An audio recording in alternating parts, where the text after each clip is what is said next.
Pasando con Ramón Guillermo Aveledo. Fíjate, Ramón Guillermo, te preguntaba sobre la pertinencia o no de esa iniciativa del referéndum revocatorio en las actuales condiciones, con todo este contexto de discrecionalidad que hay en el país, en fin, con un 2024 que, en opinión de muchos, comenzó ya el mismo 1 de enero de este año. ¿Era correcta o es correcta esa idea de promover el revocatorio? Fíjate, yo creo que inequívocamente es un derecho. Y los que están moviendo eso, que están y siguen estando, moviendo eso y reclamando, están reclamando por un derecho. Y yo nunca diré ninguna cosa que niegue la posibilidad de ejercer un derecho que además está consagrado, garantizado en la Constitución. Porque eso, aunque yo no esté de acuerdo con la oportunidad, creo que, bueno, tienen derecho a intentarlo. Es indiscutible. Y eso no puedo de ninguna manera soslayarlo, porque no es menos importante. No es menos, es mucho menos importante. Digamos, una cosa de vanidad personal, de decir, esta es mi opinión, tú sabes, como por encima de la cosa, eso es mucho menos importante que el derecho que tienen todos los venezolanos a exigir garantía para los derechos que allí están consagrados. Y como dice la Constitución, inclusive para otros, porque la enumeración de derechos de la Constitución, dice la propia Constitución, no es exhaustiva, es enunciativa. Y dice, y cualquier otro derecho. O sea, imagínate. Entonces, eso por un lado. Yo creo, y lo respondí en la pregunta inicial tuya, que para abordar la cuestión del cambio, para ser eficaz en su tarea de conducir el cambio político en Venezuela, la oposición tiene que, aprobar unas materias que están en reparación. Pues. De arrastre. Así tienen que aprobarlas. Además, ¿por qué? Porque esas como pasaba, yo como mientras se había derecho con obligaciones, que de hecho Civil 3, que me privaba para otras. Yo iba muy bien en cuarto año, pero tenía eso guindando ahí hasta que salí de ella. Fíjate tú, eso tiene prelación. ¿Por qué? Porque tú tienes que recuperar el contacto, tienes que recuperar la relación con la mayoría de la ciudadanía, con la mayoría del pueblo venezolano. Esa es una tarea que está allí, una asignatura pendiente. Tienes pendiente una redefinición estratégica de forma que haya un acuerdo claro, un nuevo compromiso unitario que se refiere a aquí nosotros esto es lo que queremos y lo queremos de este modo. Eso va a ocurrir, va a generar, como generó en su momento, en el año 2008, 2009, cuando empezamos en la idea de la mesa, en aquel momento hubo unos que estaban de acuerdo y otros que se fueron sumando, porque si la política definida tiene una fuerza centrípeta, atrae. Ahorita sería como centrífuga, ¿no? Tiene que además acreditarse. Hay muchos municipios en los que se gobierna, hay estados en los que se gobierna. Acaba de ocurrir esta victoria tan interesante de Barinas. ¿Por qué? Porque el hecho de que la diferencia de Garrido sobre Arreaza fuera tanto más amplia que la de Superlano sobre Chávez, se explica por razones originadas en el mundo del oficialismo y por razones originadas en el mundo de la oposición. Claro. Que fue capaz la candidatura de Garrido de ser unificadora, de que partidos que no estuvieron apoyando a Rosales Peña, incluido Rosales Peña, que apoyó a Garrido, esta vez se sumaron a esa opción. Y eso nos da una lección también muy interesante.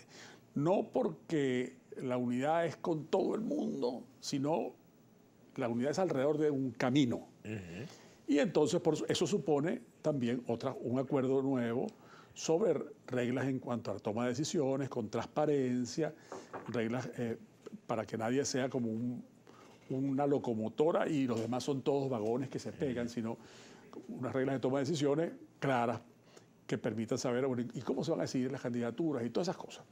Entonces, para eso, uno piensa, oye, 2024 falta mucho, pero no falta tantísimo. No, tampoco así, porque hay mucho que hacer. Si hubiera poco que hacer, entonces navegaríamos en tiempo, pero no es el caso. Entonces yo sí creo que ahí hay que hacerlo.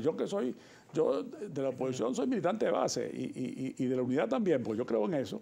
Yo creo que ese es en sí mismo un camino válido, la unidad de los demócratas, pero entiendo también perfectamente que hay que abrir ese espectro y que así los que son interesados legítimamente en un cambio que vaya ocurriendo en Venezuela, que vayamos produciéndolo con gradualidad, pero claramente con direccionalidad y con intención de hacerlo, no dejarlo para las calendas griegas, ¿no?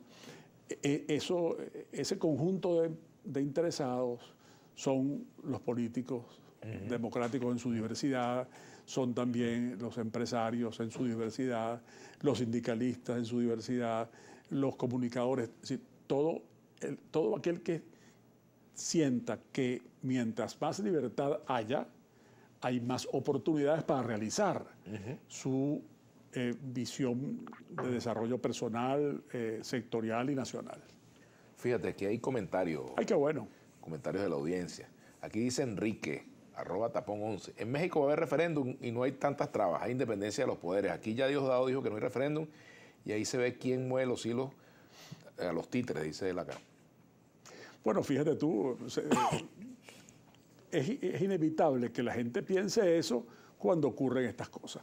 ¿Por qué? Porque tú abres la puerta. Fíjate tú, cuando abres la puerta hubo gente que salió con sospecha. Dice, oh, ¿por qué será esto? Por algo será. Ese apuro, desconfían de la celeridad. Y cuando entonces después vino esto otro, se vio como una trampa, se dejaron ver la puerta, ¿no? Entonces pasan esas cosas. En ese tipo de reacciones es que debe pensar los que toman decisiones. Y yo sé que en el poder se monitorea mucho la opinión pública. Se monitorea muy cuidadosamente. Se declara a veces solamente para un sector de la población, pero se monitorea cada vaivén de la opinión pública venezolana. Y yo creo que deberían estar midiendo que esto es verdad. Aparentemente descarrila tempranamente el revocatorio, con lo cual probablemente le solucionan un problema a la oposición. Esa es otra cosa. Además de eso, porque no toda está de acuerdo. Pero lo que sí es cierto es que le crean un problema a la vigencia de las reglas, que deben servir para todo. Porque ¿con qué cara vas a convocar después sin que te respondan duramente al cumplimiento de la Constitución si en una cosa como esta objetivamente estás impidiendo que se cumpla, ¿no? Por supuesto.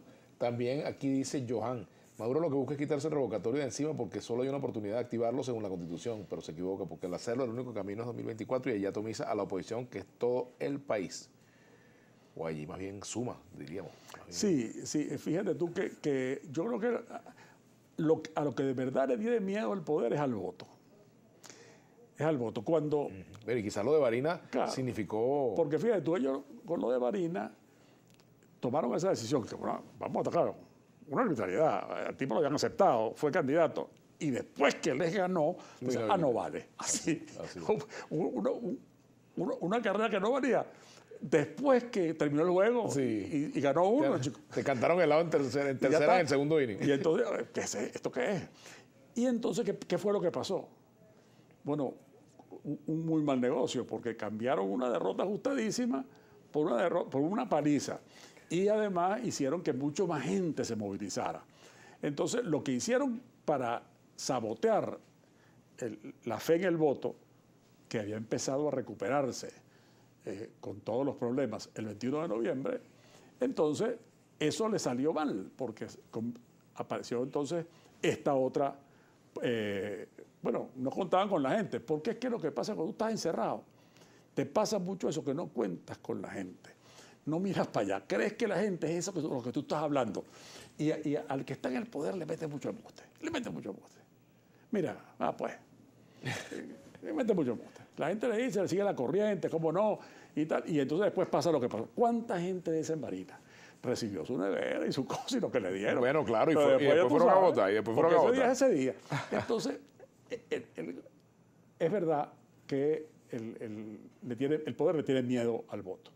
Pero cuidado, que el miedo es mal consejero, porque por tenerle miedo al voto pueden enredarse más.